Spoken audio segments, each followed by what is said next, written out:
दशहरे के दिन थे। अचलगढ़ में उत्सव की तैयारियां हो रही थी। अचलगढ़ के राजा का नाम देवमल था। राजा देवमल ने आसपास के राज्यों के राजाओं को और कुछ ब्रिटिश गवर्नमेंट के ऑफिसर्स को भी निमंत्रण भेजा हुआ था, जिनमें उनके सबसे खास मेहमान होने वाले थे उनके पॉलिटिकल एजेंट। अंग्रेजों की हुकूमत के दौरान गवर्नर जनरल ने हर राज्य में पॉलिटिकल एजेंट को नियुक्त किया हुआ था, जिसका काम ये देखना था कि सभी राज्य अंग्रेजी सरकार के बनाए हुए कानूनों का पालन कर रहे हैं या नहीं। इसलिए सभी राजा पॉलिटिकल एजेंट्स को हमेशा खुश रखने की कोशिश करते थे। अपने सभी मेहमानों का स्वागत करने के लिए राजा देवमल ने दिल खोल के पैसा खर्च किया। 3 दिन तक चलने वाले इस त्योहार में राजा ने दूर दूर से कलाकारों को बुलाया हुआ था। लेकिन दूसरी तरफ उनके राज्य में अकाल पड़ा हुआ था और आधे लोग भूख से मर रहे थे।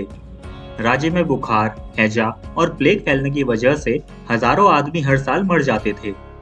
राज्य के पास पैसा नहीं था, इसलिए ना वहाँ पाठशालाएं थी, न चिकित्सालय, न सड़कें। बरसात में हर जगह दलदल हो जाता था और अंधेरी रातों में घरों के दरवाजे बंद हो जाते थे। अंधेरी सड़कों पर चलना जान जोखिम में डालने के बराबर था।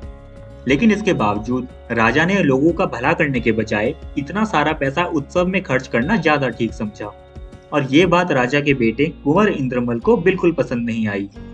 कुंवर इंद्रमल भले ही इंदौर कॉलेज से ऊंची शिक्षा पाकर लौटे थे, लेकिन वो बहुत गंभीर और सीधे साधे थे। गरीबों की हिमायत, अनाथों की सिफारिशें, निर्धनों की सहायता और भाग्य के मारे हुए के घावों की मरहम पट्टी, इन कामों में उसकी आत्मा को सुख मिलता था। जब कुंवर साहब ने सुना कि राजा उत्सव की तैयारियों में इतना पैसा खर्च कर रहे हैं और आम लोग मर रहे हैं, तो उनसे रहा न गया और वो राजा से बात करने आ पहुंचे। राजा उस समय अप्सराओं का नाच देख रहे थे और सोच रहे थे कि इसका नाच देखकर तो पॉलिटिकल एजेंट बहुत खुश हो जाएगा।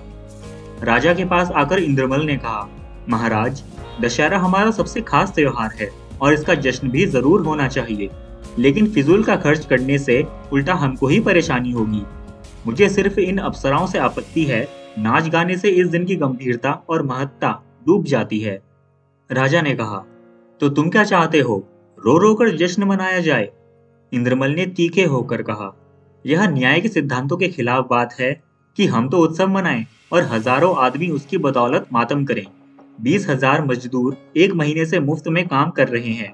क्या उनके घरों में खुशियां मनाई जा रही हैं? जो पसीना बहाए वह रोटियों को तरसे, और जिन्होंने हरामकारी को अपना पेशा बना लिया है वह हमारी महफिलों की शोभा बने? मैं अपनी आंखों से यह अन्याय और अत्याचार नहीं देख सकता। मैं इस पाप कर्म में योग्य नहीं दे सकता। इससे तो यही अच्छा है कि मैं मुंह छिपाकर कहीं निकल जाऊं। ऐसे राज में रहना मैं अपने उसूलों के खिलाफ और शर्मनाक समझता हूँ। ऐसा कहकर इंद्रमल राज्य छोड़कर चले गए और राजा ने भी उन्हें रोकने की कोशिश न की। राजा देवमल की रानी थी भानकुंवर।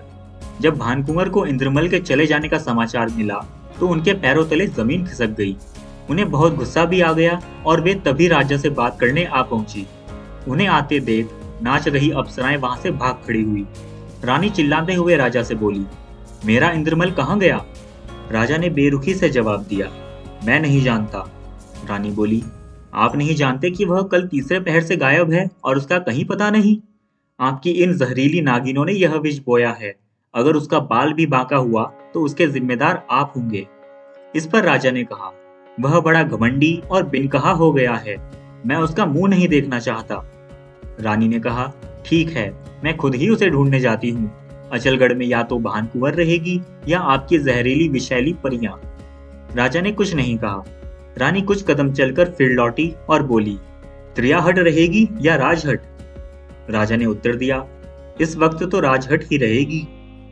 जब राजा का गुस्सा शांत हुआ तो उन्होंने सोचा कि मेरा बेटा ठीक ही बोल रहा था। मुझे फिजूल खर्चा नहीं करना चाहिए। घर से चला गया है तो कितनी दूर जाएगा? मैं उसे मना के वापस ले आऊंगा। इंदौर शहर से 3 मील दूर एक तालाब के पास एक मंदिर था। वहां छाया देखकर कुंवर इंद्रमल ने अपना घोड़ा पेड़ से बांधा और सोने के लिए लेट गए। लेकिन तभी रानी भी उन्हें ढूंढती हुई वहां आ पहुंची। रानी ने इंद्रमल से पूछा, कहाँ गायब हो गए थे? इंद्रमल बोले, बस पॉलिटिकल एजेंट के पास ही चले गया था। राज्य में उत्सव के नाम पर जो भी कुछ हो रहा है वो सब मैंने पॉलिटिकल एजेंट को बता दिया है। रानी ने यह सुना तो माथा पीट कर बोली, तुमने गजब कर दिया, आग लगा दी। अब पता नहीं अंग्रेजी सरकार क्या करेगी। अब क्या मुंह लेकर अचलगढ़ जाएंगे? तभी वहां से कलाकारों का एक काफिला आता हुआ दिखा। ये वही कलाकार थे जो राजा देवमल ने बुलाए थे। रानी ने पूछा, यह क्या काया पलट हो गई? यह सब अचलगढ़ से लौटे आ रहे हैं, वो भी दशहरे के दिन? इंद्रमल बड़े गर्व से बोले, लगता है पॉलिटिकल एजेंट ने राजा को इनकारी तार भेजकर उत्सव में जाने को मना कर दिया है और इसलिए राजा ने इन्हें वापस भेज दिया। मेरी चाल बिल्कुल ठीक पड़ी। रानी का संदेह दूर हो गया। जरूर यही बात है। यह इनकारी तार की करामात है। वह बड़ी देर तक बेसुध सी जमीन की तरफ ताकती रही और उसके दिल में बार बार यह सवाल पैदा होता था, क्या इसी का नाम राजहट है? आखिर इंद्रमल ने खामोशी तोड़ी। क्या आज चलने का इरादा है कि कल? रानी ने कहा, कल शाम तक हमको अचलगढ़ पहुंचना है। महाराज घबराते होंगे।